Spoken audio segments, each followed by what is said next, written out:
Assalamualaikum warahmatullahi wabarakatuh. Pada kesempatan kali ini, kami dari kelompok 5 akan mempresentasikan mengenai fisika dan kimia di dalam Al-Quran. Sebelumnya, perkenankan kami untuk memperkenalkan nama-nama anggota kelompok kami.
Pada diskusi kali ini, kami akan membahas mengenai what is physics and chemistry, physics in the Holy Quran, and chemistry in the Holy Quran. Yang pertama yaitu what is physics and chemistry? Fisika berasal dari bahasa Yunani, yaitu physikos yang artinya alamiah. Sedangkan fisis yang artinya alam. Jadi, fisika dapat kita artikan sebagai ilmu tentang alam atau mempelajari gejala-gejala alam seperti cahaya, bunyi, energi, listrik, dan lainnya. Sedangkan kimia berasal dari kata alkimia yang berasal dari bahasa Arab alkimia yang diturunkan dari kata Yunani kemia atau kemeia, disebut sebagai ilmu pusat karena menghubungkan berbagai ilmu lainnya. Banyak fenomena-fenomena alam yang terjadi di alam semesta ini yang berkaitan dengan fisika. Dan Al-Quran pun telah membuktikan bagaimana fenomena-fenomena alam tersebut dapat terjadi. Seperti dalam pembahasan diskusi kami kali ini, yaitu yang pertama adalah cahaya. Mungkin kita berpikir, berapa cepatkah cahaya berjalan? Cahaya sangat cepat berjalan. Kecepatan cahaya merupakan kecepatan yang paling tinggi di alam semesta ini. Tidak ada kecepatan lain yang kecepatannya melebihi kecepatan cahaya. Para peneliti pun telah melakukan observasi mengenai berapa kecepatan cahaya, seperti James Bradley yang berasal dari Inggris mengungkapkan bahwa kecepatan cahaya adalah 3 kali 10⁸ meter per second. Sedangkan Michelson dari Amerika mengatakan bahwa kecepatan cahaya adalah 2,998 kali 10⁸ meter per second. Sedangkan Ole Romer yang berasal dari Denmark mengatakan bahwa kecepatan cahaya adalah 2,0 kali 10 pangkat 8 meter per second. Dan Hippolyte Louis Fizeau yang berasal dari Prancis mengatakan bahwa kecepatan cahaya adalah 3,13 kali 10 pangkat 8 meter per second.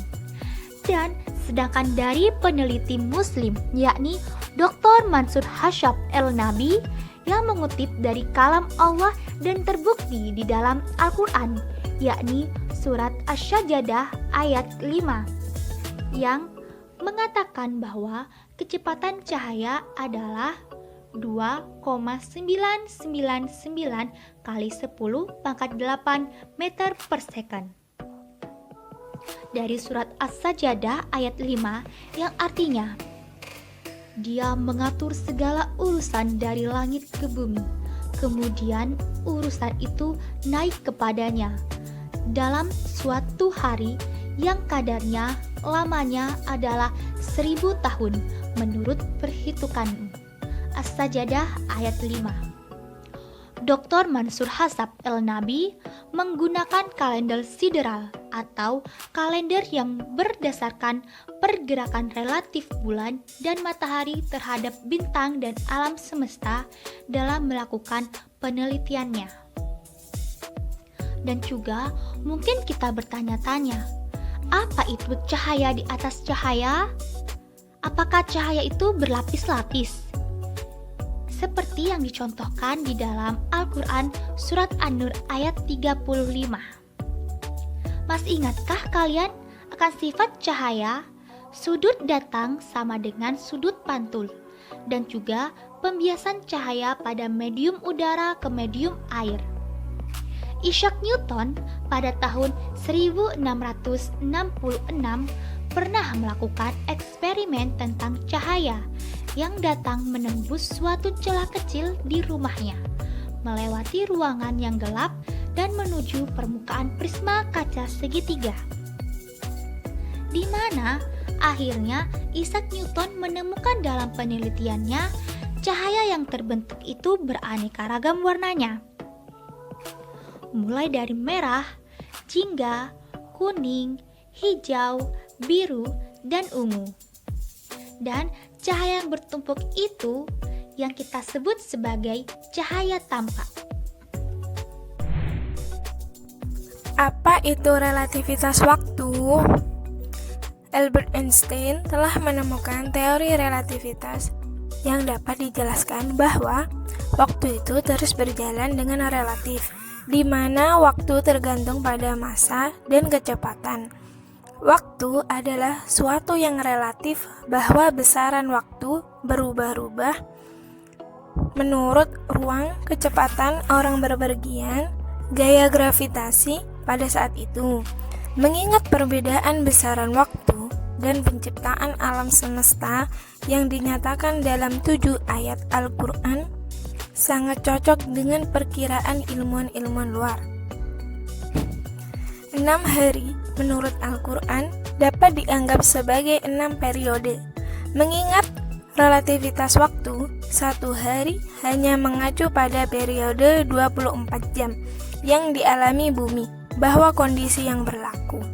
Namun di tempat lain dialami alam semesta pada waktu berlalu pada kondisi yang lain, bisa mengacu pada periode waktu yang jauh lebih panjang.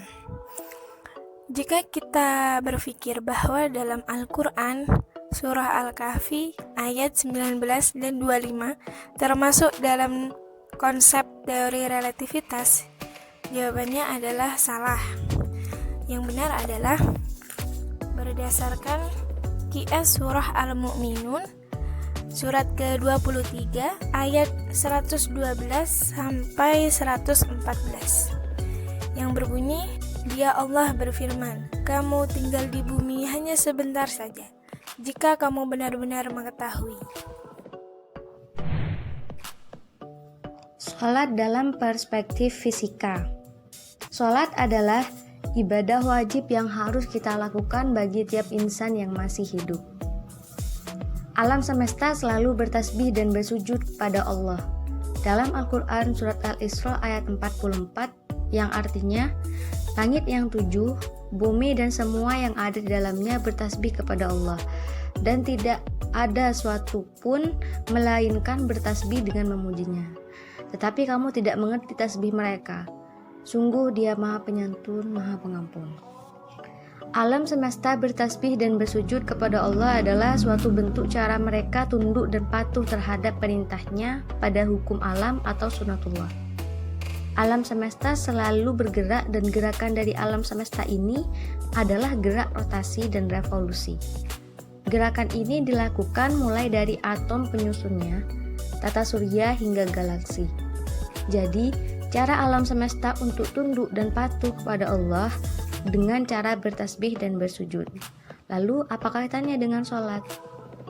Dalam Al-Quran surat Al-Ahzab ayat 41-42 yang artinya, wahai orang-orang yang beriman, ingatlah kepada Allah dengan mengingat namanya sebanyak-banyaknya, dan bertasbihlah kepadanya pada waktu pagi dan petang. Gerakan sholat pada manusia dan gerakan perputaran alam semesta memiliki kesamaan dalam hubungan gerakan yang sama secara matematis, yaitu dalam hal geometris. Manusia bertasbih dan bersujud dengan sholat, sedangkan alam semesta bertasbih dan bersujud dengan cara rotasi dan revolusi. Rotasi dan revolusi memiliki sudut tempuh pada satu periodenya, yaitu hal ini dimiliki kesamaan pada sholat dalam setiap rakaatnya, yaitu pada takbiratul ihram 0 derajat, ruku 90 derajat, i'tidal 180 derajat, sujud 90 derajat. Jumlah ini menegaskan bahwa gerakan sholat berkaitan dengan gerakan alam. Tak hanya itu, kimia juga menjelaskan mengenai bagaimana sesuatu hal dapat terjadi, seperti hujan, pembentukan besi, dan juga bagaimana petir dapat terjadi, yang akan kami bahas dalam diskusi kami kali ini. Yaitu yang pertama, besi. Besi merupakan logam mineral yang tidak tembus pandang, serta dapat menjadi penghantar panas dan arus listrik. Dalam ilmu alam, besi berarti unsur kimia yang bersimbol Fe dan bernomor atom 26. Adapun besi di Al-Quran terdapat pada surat Al-Hadid ayat 25 yang berbunyi, sungguh kami telah mengutus rasul-rasul kami dengan bukti-bukti yang nyata, dan kami turunkan bersama mereka kitab dan neraca keadilan agar manusia dapat berlaku adil. Dan kami menciptakan besi yang mempunyai kekuatan hebat dan manfaat bagi manusia, dan agar Allah mengetahui siapa yang menolong agamanya dan rasul-rasulnya, walaupun Allah tidak dilihatnya. Sesungguhnya Allah Maha Kuat, Maha Perkasa. Quran Surah Al-Hadid ayat 25. Dalam surah ini ada 2 poin penting, yaitu yang pertama, wa anzalnal hadida, yang mempunyai arti dan kami menurunkan besi, yang terdapat dalam surah As-Saba ayat 10-11. Dan di dalam surah As-Saba tersebut disebutkan bahwa besi yang dimaksud adalah baju-baju besi. Yang kedua adalah fihi ba'sun syadidun, artinya padanya terdapat kekuatan yang hebat. Kehebatan besi dapat terungkap melalui kebesaran Allah dan bukti kasih sayang terhadap makhluknya, yaitu Allah telah mendesain bumi yang dilindungi oleh sabuk Van Allen yang terbentuk dari inti bumi yang besar, yaitu besi dan nikel. Hal menarik dari besi adalah surah Al-Hadid, yang merupakan surah ke-57, sedangkan nilai numerik dari kata hadid adalah 26. Ini sesuai dengan nomor atom besi yang terdapat pada tabel periodik. Petir adalah suatu fenomena alam yang sering kita dengarkan, bahkan kita lihat saat hujan deras turun mengguyur. Pasti terlintas dalam pikiran kita, seberapa cepat kilat itu datang, berapa banyak cahaya yang terkumpul, dan seberapa besar energi panasnya. Dalam surat An-Nur ayat 43, Allah berfirman, yang bisa dilihat sendiri di PPT. Jadi, dari ayat tersebut dapat menjadi bahan tinjauan bagaimana kinematika petir dapat terjadi. Kilatan petir adalah suatu bentuk cahaya yang terbentuk selama proses pelepasan listrik di atmosfer saat hujan deras turun. Petir dapat terjadi saat tegangan listrik pada dua titik terpisah, yaitu di atmosfer yang masih dalam satu awan, atau antara awan dan permukaan tanah, atau antara dua permukaan tanah dan mencapai tingkat tinggi. Sebenarnya, kilatan petir terjadi 2 kali kilat atau sambaran. Dari begitu cepatnya gerakan cahaya sehingga tidak dapat dilihat oleh mata telanjang. Sambaran yang pertama terjadi saat muatan negatif mengalir dari awan menuju permukaan tanah. Lalu, saat sampai permukaan tanah akan terbentuk dengan muatan yang berlawanan, yaitu muatan positif. Saat terbentuknya muatan positif ini, terjadilah sambaran kedua langsung menuju awan. Kilatan petir sangatlah cepat turun ke bumi dengan kecepatan 96.000 kJ per meter. Dengan kecepatan 96.000 km per jam. Petir dapat terjadi hanya dalam waktu setengah detik saja. Suara guru yang ada dalam kilatan disebabkan oleh pemanasan mendadak di sekitar udara pada jalur petir. Akibatnya, udara tersebut memuai dengan kecepatan melebihi kecepatan suara gemuruh. Gelombang suara terbentuk mengikuti udara atmosfer dan bentuk permukaan setelahnya. Hal inilah yang menjadi alasan mengapa suara gemuruh dan kilatan atau petir saling susul. Hujan. Kalian semua pasti sudah tahu apakah hujan itu. Hujan adalah suatu fenomena alam yang memberikan suatu rezeki untuk kehidupan makhluk di bumi. Tapi, apakah kalian semua tahu bagaimanakah pembentukan hujan itu? Kita telah mengetahui bahwa atmosfer yang ada di langit terdiri dari beberapa lapisan. Setiap lapisan mengandung fungsi penting, yang mana pada lapisan troposfer terdapat debu, air, dan awan. Partikel-partikel inilah yang selanjutnya menjadi cikal bakal bagaimana terbentuknya hujan. Pembentukan hujan juga sudah dijelaskan di dalam Al-Quran, yaitu pada surat Al-Hijr ayat 22. Yang artinya, dan kami telah meniupkan angin untuk mengawinkan, dan kami turunkan hujan dari langit. Lalu kami beri minum kamu dengan air itu, dan bukanlah kamu yang menyimpannya. Dalam ayat tersebut kita mengetahui bahwa fase pertama dalam pembentukan hujan adalah angin. Satu-satunya hubungan antara angin dan awan adalah angin hanya menggerakkan awan agar dapat berkumpul dan terjadilah hujan. Lalu, apakah kalian tahu seberapa banyak kadar turunnya hujan? Penelitian modern memperkirakan dalam 1 detik terdapat sekitar 16 juta ton air menguap dari bumi. Dalam setahun menghasilkan 513 triliun ton air. Dan angka ini sama dengan jumlah hujan yang jatuh ke bumi per tahunnya. Di dalam Al-Quran pun sudah dijelaskan dalam surat Az-Zukhruf ayat 11, yang artinya, dan yang menurunkan air dari langit menurut ukuran yang diperlukan. Lalu dengan air itu kami hidupkan negeri yang mati, tandus. Seperti itulah kamu akan dikeluarkan dari kubur. Itulah tadi sedikit penjelasan tentang hujan dalam pandangan kimia dan Al-Quran. Sekian presentasi dari kelompok kami. Semoga video kami dapat bermanfaat. Jangan lupa like, comment, share, and subscribe. Terima kasih. Bye-bye. Assalamualaikum warahmatullahi wabarakatuh.